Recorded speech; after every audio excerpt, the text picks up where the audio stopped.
ஒரு படம் வெளியாகிறதுக்கு முன்னாடியே இவ்வளவு சர்ச்சைகளா? இப்போ வெளியாச்சுன்னா என்னெல்லாம் கிளப்ப போகுது அப்படிங்கிற மாதிரி தான் கேள்விக்குறியா இருக்கு. சிவகார்த்திகேயன் நடிச்சிருக்க பராசக்தி படத்தை பற்றி தான் இப்போ நம்ம பேசிட்டு இருக்கோம். இந்த படத்தினுடைய பெயரே ஒரு பெரிய சிக்கல்களுக்குள்ளாச்சு. ஏன்னா பழைய படத்தை காப்பி பண்ணி, அதுவும் நல்லா ஓடின படத்தை காப்பி பண்ணி இவங்க பேர் வச்சுட்டாங்க. ஸோ இந்த படத்தோட பேர்லேயே சிக்கல் அப்படின்னு சொன்னாங்க. இந்த கதை என்னுடைய கதை, இதை யாரோ தவறுதெல்லாம் எடுத்து பண்ணிட்டாங்க அப்படின்னு சொல்லி ஒரு கேஸ் போட்டிருந்தாங்க. இதையும் தொடர்ந்து படத்துடைய ரிலீஸ் டேட்டு அப்படின்னு பார்க்கும்போது அதில் ஒரு பெரிய சிக்கலை சந்திச்சுது.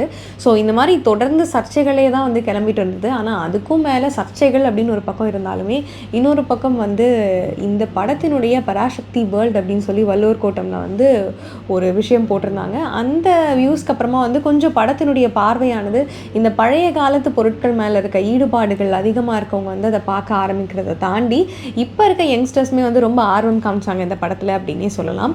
ஸோ இந்த படத்துக்கு தொடர்ந்து இன்னொரு சர்ச்சையும் கிளம்பியிருக்கு. ரிலீஸ் டேட்னால தான் இந்த சர்ச்சையா அப்படின்னு சொல்லி யோசிக்க தகுந்த வகையில் இது இருக்குது.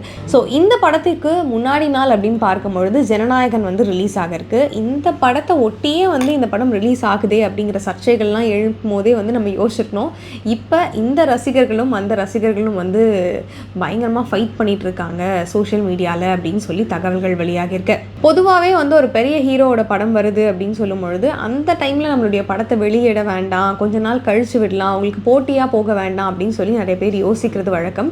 ஆனால் கடைசி படத்தில் நான் இந்த விஷயத்தை உங்ககிட்ட ஒப்படைச்சிட்டு போகிறேன் அப்படின்னு சொல்லி விஜய் அவர்கள் சொல்லிட்டு போகிறதா இருக்கட்டும். ஸோ அதுக்கப்புறமா ஒரு பெரிய மதிப்பு சிவகார்த்திகேயன் மேலே வந்துச்சு அப்படின்னு சொல்லலாம். இந்த படத்தில் நீங்கள் அதை அப்படியே உடைக்கிறீங்க அப்படிங்கிற மாதிரி விஜய் ஃபேன்ஸ்லாம் ஒரு பக்கம் ஆதங்கத்தை தெரிவிச்சுட்டு வராங்க. ஏன்னா எங்களுடைய கடைசி படம் இது. ஸோ இந்த படத்தில் நீங்கள் ஏன் இப்படி உடைக்கிற மாதிரியான விஷயங்களை பண்ணுறீங்க, உடனே எதுக்காக ரிலீஸ் பண்ணணும் அப்படின்னு சொல்லிட்டு நிறைய விஷயங்கள் கேட்டிருக்காங்க. இதனால் ரெண்டு பேருடைய ஃபேன்ஸ்க்குமே பெரிய மோதல்கள் ஏற்பட்டுட்டு வருது.